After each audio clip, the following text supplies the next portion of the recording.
वरनं आपण काढू मार्क 4 आणि 23.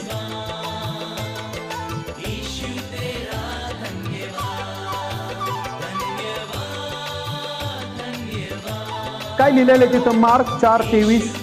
कोणाला ऐकण्यास कान आहेत तर तो ऐको. हालेलुया. ज्यांना ऐकण्यासाठी कान आहेत तर त्यांनी ऐकावं. परमेश्वराने, प्रभू येशूनी सगळ्यात आधी हालेलुया आंधळ्यांना दृष्टी दिली का तर त्यांनी त्याला बघावं.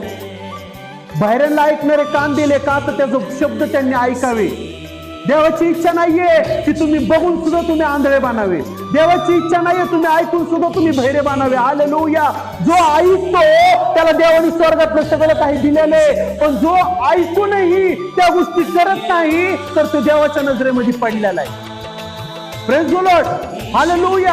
आपण आपल्या मुलांकडनं आशा कधी बाळगावी? जेव्हा तू तुझ्या मुलांसमोर सगळ्या गोष्टींमध्ये पाप सोडून जर तू चालतोय तर तू मुलांकडनं इच्छा बाळग की माझे मुलं माझ्यासारखं करतील. पण जर तू तुझ्या मुलांसमोर पाप करतोय आणि तू आशा बाळगतोय की माझ्या मुलांनी पण चांगलं काम करावं, तर ते होणार नाही. जे तू घरामध्ये झाड लावलेलं आहे त्या झाडाला तू तेच फळ बघ.